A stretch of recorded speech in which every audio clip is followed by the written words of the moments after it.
Hello and welcome into the RotoWire Soccer Show.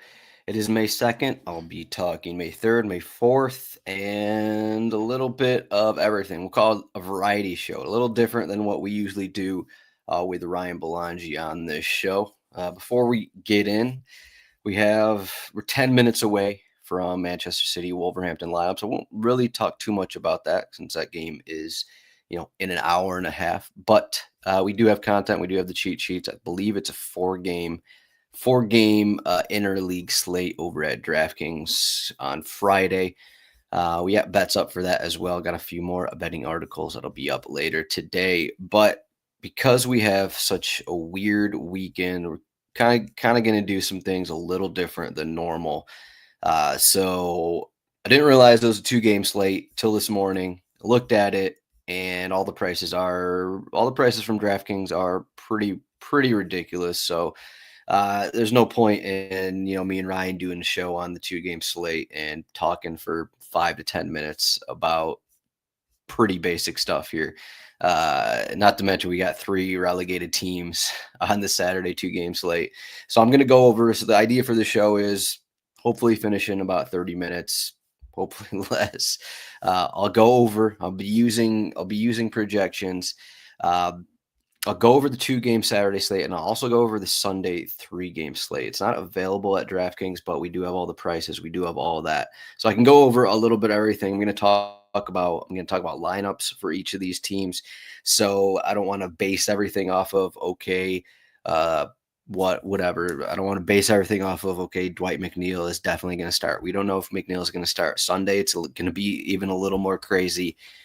So just some things to keep an eye on, things to look at once lineups come out, things to monitor. And, these are things that kind of give you edges once lineups come out because, half the field, the majority of the field use content before lineups are out. So people are given recommendations. And then once those guys aren't starting, then things start to get iffy and people are like, oh, I don't know who to play. Someone told me to play this guy and they're not starting. But the good thing here is that once you're subscribed to RotoWire, you got cheat sheets. You also have our Discord. So yeah, you can ask questions in there, but Roto15, ROTO15, 15% off any RotoWire subscription. That'll include cheat sheets. You'll get these cheat sheets here. You'll get the Man City one, Man City Wolverhampton one, and you'll get Discord, rotowire.com/chat to get into the Discord. But again, I'll be using projections. I posted some projections in our Discord, and they used to be Roto AI. They then moved to Zinpack AI. I got an email from the Pasty guy. The Pasty guy was like, I'm gonna name the projection. So they're now the Pasty guy projections.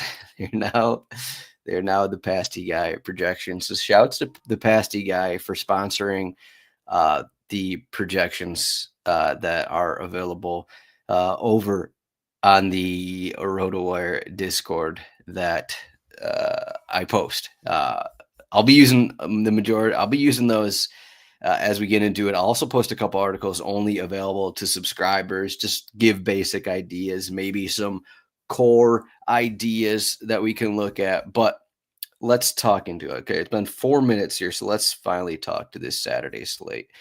This beautiful 2-game slate. This is how they send us off. The start of May, the last month of the season. This is what they do to us with this slate. So Jack Harrison's 11.2K. He could start. He could not start. That'll be obviously a talking point if Jack Harrison starts over McNeil and we get the same kind of lineup. Everton, the biggest favorite. They're home against Ipswich Town. Not too surprising. Probably one of their highest implied goal totals of the season.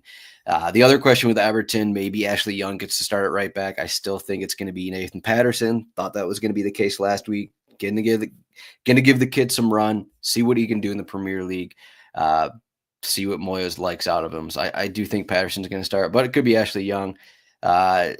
James Garner and Gay probably. Ndiaye's been subbed off early last few games. Carlos Alcaraz could be a start on the wing if it's not McNeil. So we're looking at whoever starts on the wings, whether it's Ndiaye, McNeil. We're looking at early subs with Alcaraz and Jack Harrison available. If it's not Broja, it could be Chermiti. I believe Calvert-Lewin is even going to might be an option on the bench, Beto. So whoever starts in the number 9 role will probably be 60, 70 minutes. So all those things to consider. Ipswich Town, this is just a wild lineup. We've seen this team pretty much be the worst version in recent games. We still have the absences of their left backs. Actually, maybe I missed something here. Let me actually check into. No, Leif Davis is still suspended. I didn't miss anything. We're good to go. We're good. Yeah, he got a 3-game suspension. So yeah, so Ipswich still rolling out this whatever lineup, basically 4 center backs. Jack Taylor got the start over Kajust in the last game. Okay. Could be probably going to be Jack Clark. We'll see. Broadhead, if he's available, if Smodix is available. Didn't really have a great team update from the press conference there. Could be in CISO right here. Connor Chaplin has been getting healthier lately. Hutchinson, maybe he gets to start. Maybe he doesn't. Ben Johnson is now suspended. So he's not going to be available. So a pretty slim bench here as we're looking, depending who actually returns from injury. Pretty slim bench for Ipswich. So the questions will probably be, is Enciso going to get another start? Is Hutchinson going to start? Those are probably the main questions. Leicester City, they have a bunch of issues as well. I think 3 guys were injured after 45 minutes in their last game, and they don't really have anyone else outside of maybe some guys from the U21 team. Some teenagers, really. James Justin moving back in the 11 because Ricardo Pereira is out. Might be someone I'll look at later. Jordan Ayew probably back in the 11 just because Mavadidi's out. Fatua's out. Decor Veree, Bonanote's out. So we could be looking at McAteer and Ayew back in the 11. For 90s, probably McAteer is least likely for a 90. Vardy just rolling out 90s the rest of the way, and it is farewell to Leicester City, El Kanouche, IU. I wouldn't worry about their fitness, but McAteer is recently back from an injury. Southampton, this is kind of what we're looking at. Maybe Onuachu starts instead of Ross Stewart, but otherwise, this is more or less what we're looking at. This Leicester City Southampton matchup is incredible. You could see 3 goals from either side. You could see 3 goals from Everton. What is Ipswich going to do? Jordan Pickford, 6K. So more or less, as you look at this game, there's not many places to go. Because it's a 2-game slate, because it's so weird, because we have these mispricings. So Dwight McNeil, if he starts, he's 5,700. Even with 60 or 70 minutes of Dwight McNeil, you're getting at a minimum split of sets. Home against Ipswich, 5,700 isn't much. Jamie Vardy is 3,500.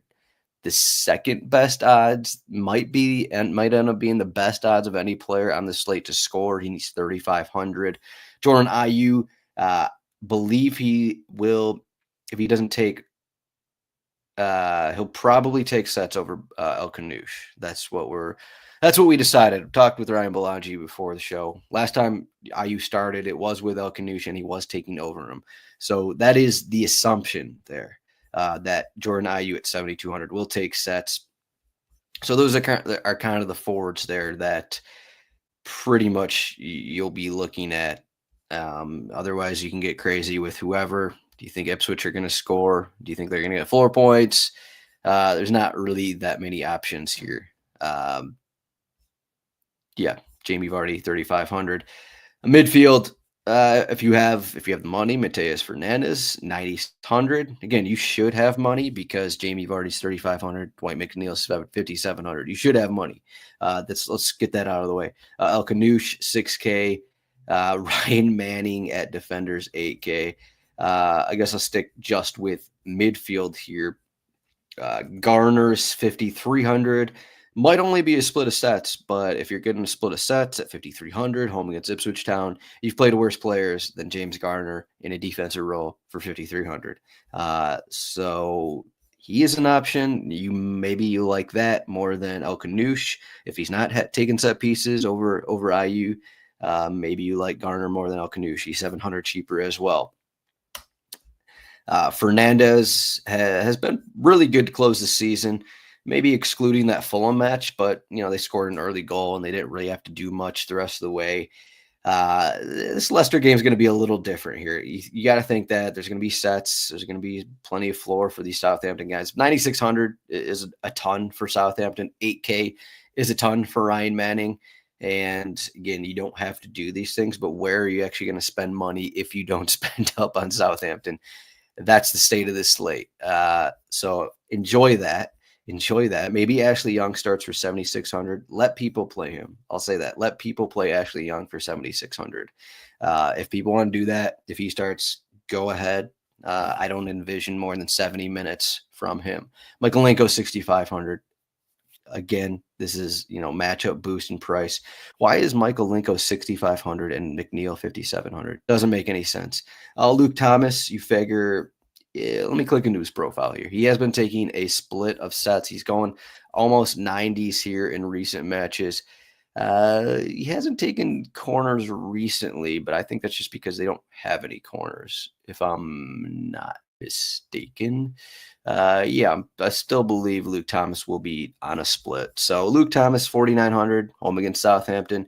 Again, you've done worse things. On the other side, James Justin is 3,800. So that's kind of what we're looking at. If Nathan Patterson starts, if you want 70 minutes out of him at 3,700, that's not terrible as well. And then you could probably fit Pickford in. Again, it's not difficult with Vardy at 3,500. Even if you don't play Vardy, you can find the room to go up at Pickford. And honestly, I don't know a reason why you don't want Pickford on the slate.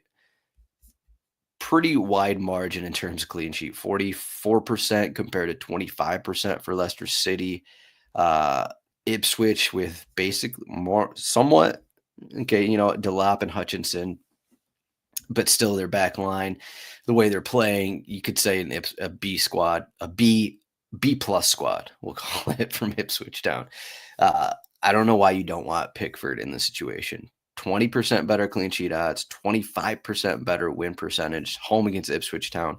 Like, do you want to risk Alex Palmer at Everton? Maybe he gets 8 saves and doesn't allow a goal, because Everton just always struggled to score, but they haven't been struggling to score against under Moyes. Do you want Stolarczyk, who is going to be in for Mats Hermansen the rest of the season, or Ramsdale? Okay, maybe those guys are going to get saves, but can you rely on either one of them to get a winning clean sheet? Just like a slippery slope there. So Pickford, 6K. You can find the money, play him. That's how it is. That's pretty much all I have for this Saturday slate. If anyone has any questions, I'm just kind of free balling here on what's going on for the slate. So this is Saturday, May 3rd. I think that's kind of it of all I have to say. I think that Ipswich and Leicester have been playing the worst of the 3 teams that are about to be relegated. Southampton haven't been at their abyss, is what I'll say. So I think there's some sentiment, and I mean, you look at this, okay, Leicester City are favored here, but I think you could argue that Southampton are playing better as a team, and they're not as injured. I know, Ayew and McAteer, Justin, it's not like these guys aren't experienced. So it's not like, even though those guys got injured for Leicester, it's not like, a big deal. But Leicester at home, one of their final games in the Premier League, maybe they show some life. Southampton, I think they have been okay. Ryan Manning has some good results. The way this lineup looks under Simon Rusk, their interim manager, he's been pretty much gone with the same group, and they've been okay. They're kind of getting some consistency to some extent. They almost pulled off a result home against Fulham. That last game, they had more shots at West Ham a couple games ago. Some positive results. That's something you can't really say about Leicester City and Ipswich Town lately. And then you look at Ipswich Town, and there's going to be minimal bench, trying some things out here and there. Not really a real fullback available to them. So that's kind of what I think is going to happen. I'll probably go like a 2-0 for Everton. Maybe they go up to 3-0, and I'll say 2-2 for this Leicester City Southampton result. Something like that. So let's move on. Actually, let's look at the rest of the schedule before I move to Sunday. Rest of the schedule, we do have that early Aston Villa Fulham match. nothing I really want to point out there. Looks like we got confirmed lineups for Man City, Wolverhampton. So if you're listening live, thank you. But these lineups are up. You can play those. Arsenal, as we get into these other lineups, Arsenal, clearly there's going to be a rotation here. So if you're playing that showdown on a Saturday, just prepare for rotation. A lot of weird things: Tierney, Zinchenko, Sterling, Noneri, and then Bournemouth. Okay, yeah. So I think it's about time to move into Sunday slate. So let me pull up that actual cheat sheet. We don't actually have the slate up at DraftKings, but I can roll with the cheat sheet. And I plugged in the pasty guy projections over at RotoWire as well. So again, I'm gonna have small articles up. So the two things that pop out to me, and maybe it doesn't really pop out, but I think the big thing was Sunday slate here. So what? We're 16 minutes and I'm talking Sunday. So the big thing with Sunday is we're gonna have weird lineups. That's the only way to get around it. We're gonna have a weird Tottenham lineup. We're gonna have a weird Manchester United lineup. Maybe even Brentford, just really mix things up. But I still think Brentford are, they have a chance to, I think it's finish in 8th place, I believe it is what it is. So I don't think Thomas Frank's going to mix too many things up, but they did play Thursday. So there is a slight chance that there is some Brentford rotation, but I wouldn't be as worried about that. So Tottenham, as we're looking at this, Pedro Porro popped in the projections, but who knows if he's going to start? Maybe if he starts, he could be playing 45 minutes. We could get a wild lineup here. I think from this, I think Richarlison and Porro are the only two that started on Thursday, and they did this last weekend, I believe it was. So we'll get some weird looks in this lineup. This lineup also just hasn't looked very good. Tottenham have been pretty bad in league play. You gotta give a boost to West Ham. A couple weeks ago, we had West Ham home against Southampton, and everyone was like, "Let's lock West Ham in." Turns out it wasn't great, but I wonder if this is actually a better matchup, and I wonder if maybe this is the smash West Ham spot. Maybe. As for Manchester United, I have a ton of rotation in here, but I've seen some places having more rotation. So there's more 18 and 19-year-olds projected for Manchester United. I don't know if that's actually going to be the case. It would be, it makes sense, but we do have a lot of these guys. I think Bruno and Hoyland were the only ones that started Thursday. Maybe, Bruno came out after Thursday's game and like, I'll keep playing until I'm dead kind of a thing. So maybe he starts, maybe he doesn't. I would say fade him if he starts. I think that's a pretty logical move because he shouldn't go 90 minutes. Same with Hoyland. Again, look at this lineup. It's just crazy. Mason Mount in here. Amad Diallo just returned from injury. I don't know if he's going to start, but they don't really have anyone else. Mazraoui was already labeled by Amorim to not be available for this game. They don't have any other wing backs, like Harry Maas on the other wing. Probably looks to be the case. Luke Shaw coming in, DeLitt coming in, Fredrickson. Like, this is kind of what we're looking at for Manchester United. So I guess the thing with this lineup is if Bruno starts, you don't play Eriksen.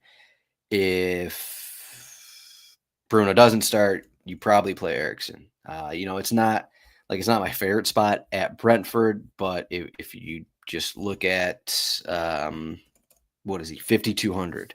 Let's click into his profile. The last time that Eriksen didn't start was this Wolverhampton match, home against Wolverhampton. I don't think Bruno started in this game.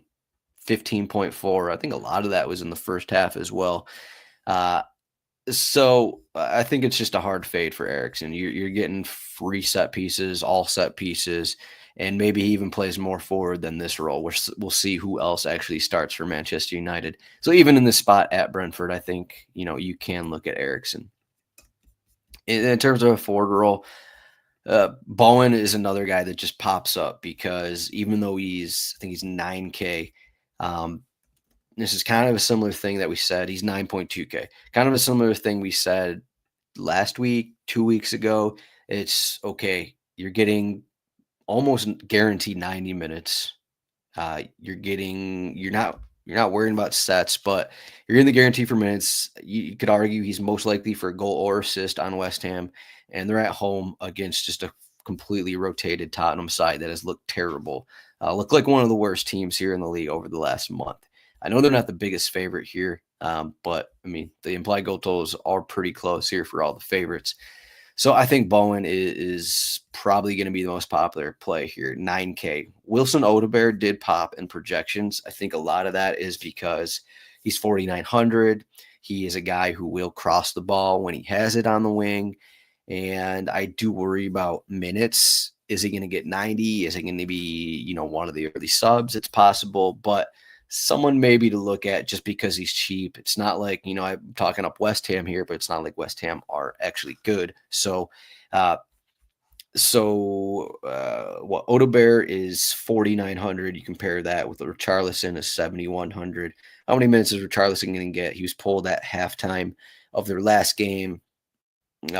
He's probably not going to go more than 70 minutes. Matthias Tell, 5,500. Another cheaper one. I don't believe he actually crosses as much as Odebear, so his numbers aren't that as good. And Kulishevsky midfield only 6,200. But yeah, so forward, I think those are the guys. I really like Fulkrug in tournaments, maybe not cash games, but I think I'm going to bet on Fulkrug to score in this game. Let's see what his odds are actually. He's plus 190 to score. I think that's incorrect. West Ham home against Tottenham. If Fulkrug starts, I'm going to bet Fulkrug to score at plus 190.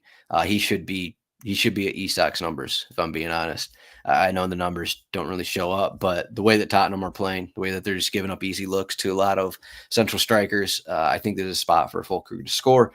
I'll be playing him in tournaments, 7,200, and there's not really many other options here.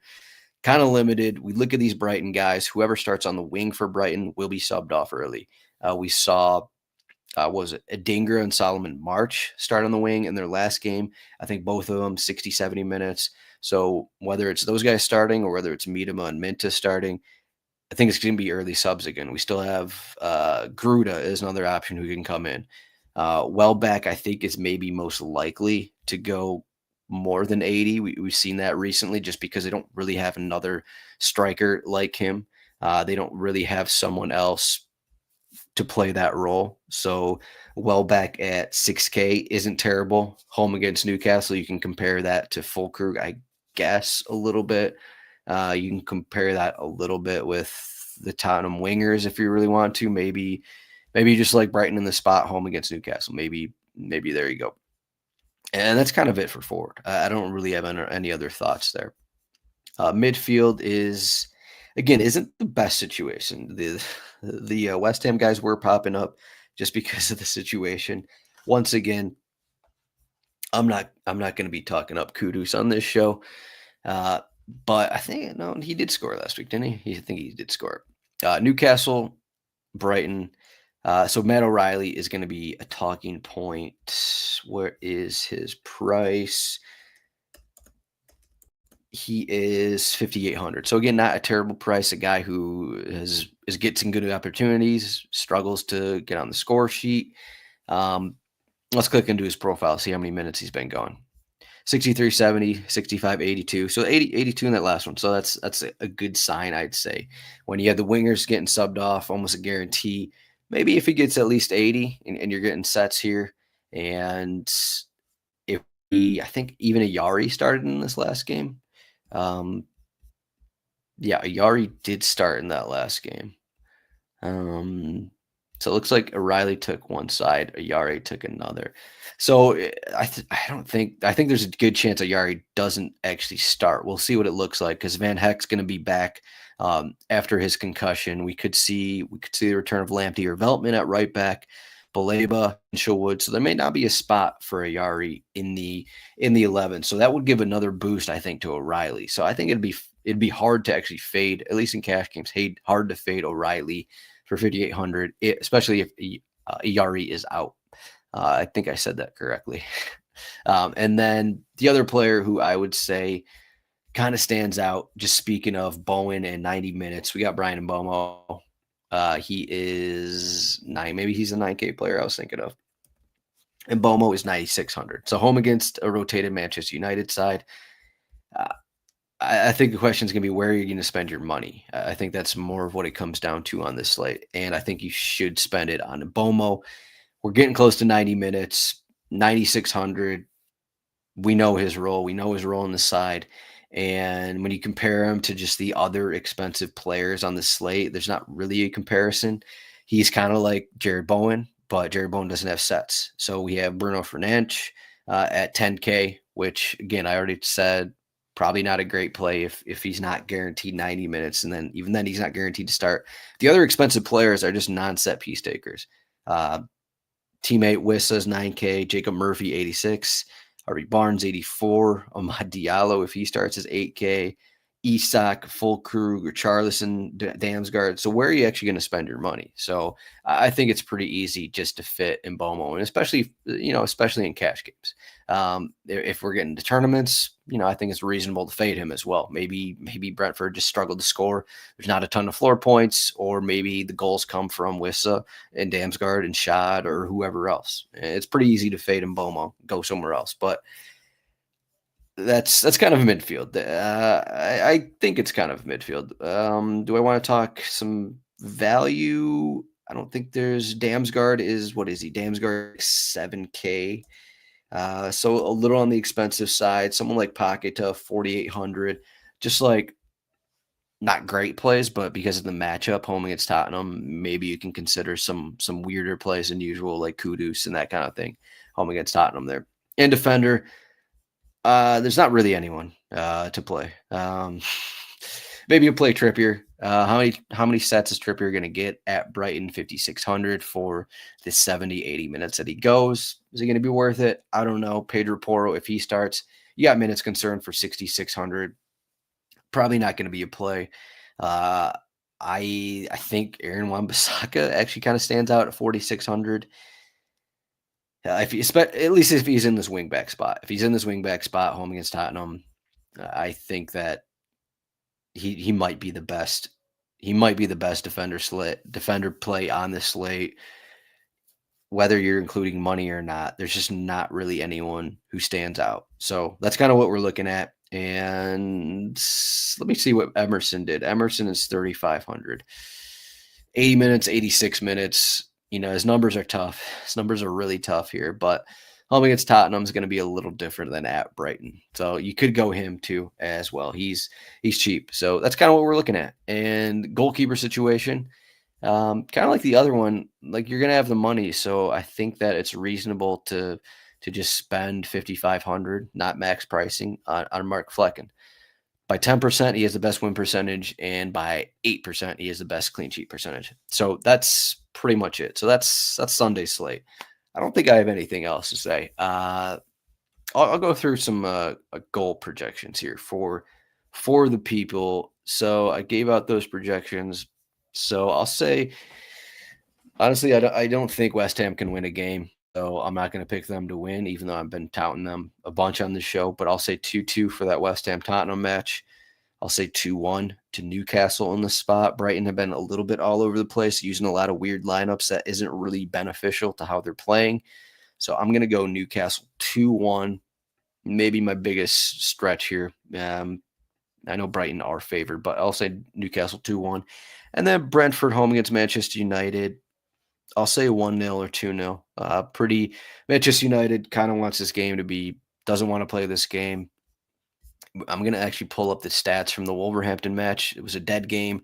Nothing really happened. Wolverhampton, actually, I shouldn't say nothing really happened. Manchester United did outplay them as I'm remembering what happened. But then Wolves got that goal late, and then Manchester United with all their subs, I think Bruno came on, Dalot came on, Mount came on. They were pushing at the end of the game, so a lot of their crossing numbers and shot numbers are up compared to what they have been. But they are home in that match, so I wouldn't be surprised if something similar happens to where, okay, maybe Brentford only get like 12 shots, but they get a goal, and that's enough, and Manchester United are sitting 8 to 10 shots, and maybe they just don't have enough or the desire to actually push at the end of that game. So that is Sunday's 3-game slate.